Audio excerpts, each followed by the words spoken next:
ಎಲ್ಲರಿಗೂ ನಮಸ್ಕಾರ. ಕರ್ನಾಟಕ ಪರೀಕ್ಷಾ ಪ್ರಾಧಿಕಾರದ ಅಡಿಯಲ್ಲಿ ಈಗಾಗಲೇ ನಡೆದಿರುವಂತಹ ವಿವಿಧ ಇಲಾಖೆಗಳ ಹುದ್ದೆಗಳಿಗೆ ಸ್ಪರ್ಧಾತ್ಮಕ ಪರೀಕ್ಷೆಯನ್ನು ಬರೆದಿರುವಂತಹ ಅಭ್ಯರ್ಥಿಗಳಿಗೆ ಸಂಬಂಧಿಸಿದಂತೆ ಈ ವಿಡಿಯೋದಲ್ಲಿ category wise expected cut off ನ ಎಷ್ಟಕ್ಕೆ ನಿಲ್ಲಬಹುದು ಅನ್ನೋದ್ರ ಬಗ್ಗೆ ಮಾಹಿತಿಯನ್ನು ತಿಳಿಸ್ಕೊಡ್ತಾ ಇದ್ದೀನಿ.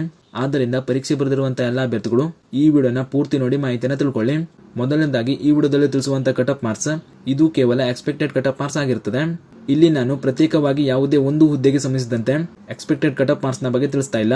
ಇದು ಎಲ್ಲಾ ಹುದ್ದೆಗಳಿಗೆ ಸಂಬಂಧಿಸಿದಂತೆ ಮಾಡಿರುವಂತಹ ವಿಡಿಯೋ ಆಗಿರುತ್ತದೆ. ಜೊತೆಗೆ ಈ ವಿಡಿಯೋದಲ್ಲಿ ತಿಳಿಸುವಂತಹ ಕಟ್ ಆಫ್ ಮಾರ್ಕ್ಸ್ HK ಅಥವಾ ನಾನ್ HK ಹುದ್ದೆಗಳಿಗೆ ಸಪರೇಟ್ ಆಗಿ ಮಾಡಿರುವಂತಹ ಕಟ್ ಆಫ್ ವಿಡಿಯೋ ಆಗಿರುವುದಿಲ್ಲ. ಇದು ಎಲ್ಲಾ ಹುದ್ದೆಗಳಿಗೆ ಸಂಬಂಧಿಸಿದಂತೆ ಮಾಡಿರುವಂತಹ ಕಟ್ ಆಫ್ ಆಗಿರುತ್ತದೆ. ಇದನ್ನ ನಾವು ಎಕ್ಸ್ಪೆಕ್ಟೆಡ್ ಕಟ್ ಆಫ್ ಮಾರ್ಕ್ಸ್ ಅನ್ನೋದಕ್ಕಿಂತ ನೀವು ಸ್ಪರ್ಧಾತ್ಮಕ ಪರೀಕ್ಷೆಯಲ್ಲಿ ನಿಮ್ಮ ಕ್ಯಾಟಗರಿಯಲ್ಲಿ ಇಷ್ಟು ಅಂಕಗಳನ್ನು ಪಡೆದಿದ್ರೆ ನೀವು ಸೇಫ್ ಝೋನ್ ಅಲ್ಲಿ ಇದ್ದೀರಾ ಅನ್ಕೋಬಹುದು. ಆದ್ದರಿಂದ ಇದು ಎಕ್ಸ್ಪೆಕ್ಟೆಡ್ ಕಟ್ ಆಫ್ ಗಿಂತ ಸೇಫ್ ಸ್ಕೋರ್ ಅಂತ ಹೇಳ್ಕೋಬಹುದು.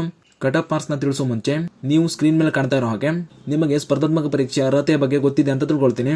ಆದ್ರೂ ಕೂಡ ಇನ್ನೊಮ್ಮೆ ತಿಳಿಸ್ಕೊಡ್ತಾ ಇದ್ದೀನಿ, ನೋಡ್ಕೊಳ್ಳಿ.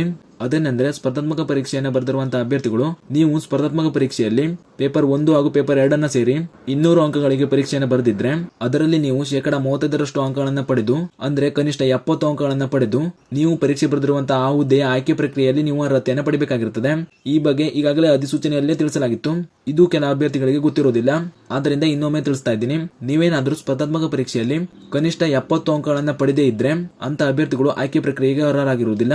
ಆದ್ದರಿಂದ 70ಕ್ಕಿಂತ ಕಡಿಮೆ ಅಂಕಗಳನ್ನು ಪಡೆದಿರುವಂತಹ ಅಭ್ಯರ್ಥಿಗಳು ನೀವು ಬೇರೆ ನೇಮಕಾತಿಗಳ ಹುದ್ದೆಗಳಿಗೆ ತಯಾರಿಯನ್ನ ಮಾಡಿಕೊಳ್ಳಿ. ಈಗ ಕ್ಯಾಟಗರಿ ವೈಸ್ ಸೇಫ್ ಸ್ಕೋರ್ ನ ನೋಡೋದಾದ್ರೆ ನೀವು ಸ್ಕ್ರೀನ್ ಮೇಲೆ ಕಾಣ್ತಾ ಇರೋ ಹಾಗೆ GM ಕ್ಯಾಟಗರಿಯಲ್ಲಿ ಬರುವಂತಹ ಅಭ್ಯರ್ಥಿಗಳು 130 ರಿಂದ 135 ಅಂಕಗಳನ್ನು ಪಡೆದಿದ್ರೆ ನೀವು ಸೇಫ್ ಝೋನ್ ಅಲ್ಲಿ ಇದ್ದೀರಾ ಅಂತ ಅನ್ಕೋಬಹುದು.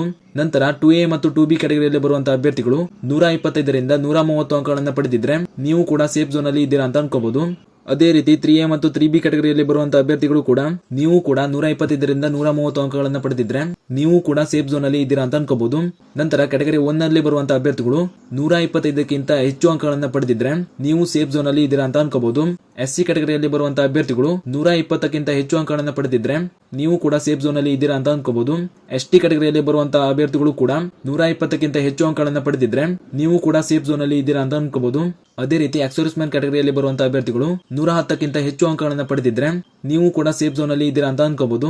ಹಾಗೂ ಕೊನೆಯದಾಗಿ PWD ಅಭ್ಯರ್ಥಿಗಳು ನೀವು 115ಕ್ಕಿಂತ ಹೆಚ್ಚು ಅಂಕಗಳನ್ನು ಪಡೆದಿದ್ರೆ ನೀವು ಕೂಡ ಸೇಫ್ ಝೋನ್ ಅಲ್ಲಿ ಇದ್ದೀರಾ ಅಂತ ಅನ್ಕೋಬಹುದು. ಇನ್ನೊಮ್ಮೆ ಹೇಳ್ತಾ ಇದ್ದೀನಿ, ಇದು ಕೇವಲ ಎಕ್ಸ್ಪೆಕ್ಟೆಡ್ ಕಟ್ ಆಫ್ ಮಾರ್ಕ್ಸ್ ಆಗಿರ್ತದೆ. ಇದರಲ್ಲಿ ಬದಲಾವಣೆ ಕೂಡ ಆಗಬಹುದು. ಆದರೆ ನೀವು ಇಷ್ಟು ಅಂಕಗಳನ್ನು ಪಡೆದಿದ್ರೆ ಸೇಫ್ ಅಂತ ಅನ್ಕೋಬಹುದು. ಇದು ನಾವು ಮಾಡಿರುವಂತಹ ಎಕ್ಸ್ಪೆಕ್ಟೆಡ್ ಸ್ಕೋರ್ ಆಗಿರ್ತದೆ. ಈ ಕಟ್ ಆಫ್ ನ ನೋಡಿದ ಮೇಲೆ ನಿಮಗೆ ಅನ್ಸುತ್ತೆ ಅನ್ನೋದನ್ನ ಕಮೆಂಟ್ ಮೂಲಕ ತಿಳಿಸಿ. ಹಾಗೂ ನಿಮ್ಮ ಪ್ರಕಾರ ನಿಮ್ಮ ಕ್ಯಾಟಗರಿಯಲ್ಲಿ ಎಷ್ಟಕ್ಕೆ ಕಟ್ ಆಫ್ ನಿಲ್ಬಹುದು ಅನ್ನೋದನ್ನ ಕೂಡ ಕಮೆಂಟ್ ಮೂಲಕ ತಿಳಿಸಿ. ಇದಿಷ್ಟು ಎಕ್ಸ್ಪೆಕ್ಟೆಡ್ ಕಟ್ ಆಫ್ ಮಾರ್ಕ್ಸ್ ಗೆ ಸಂಬಂಧಿಸಿದಂತ ಪ್ರಮುಖ ಮಾಹಿತಿಯಾಗಿತ್ತು. ಇದೇ ರೀತಿ ನೇಮಕಾತಿಗಳಿಗೆ ಸಂಬಂಧಿಸಿದಂತ ಪ್ರಮುಖ ಮಾಹಿತಿಗಳಿಗಾಗಿ ನಮ್ಮ ಚಾನೆಲ್ ನ ಸಬ್ಸ್ಕ್ರೈಬ್ ಮಾಡ್ಕೊಳ್ಳಿ ಅಂತ ಹೇಳ್ತಾ ಈ ವಿಡಿಯೋನ ಇಲ್ಲಿಗೆ ಮುಗಿಸ್ತಾ ಇದ್ದೀನಿ. ಧನ್ಯವಾದಗಳು.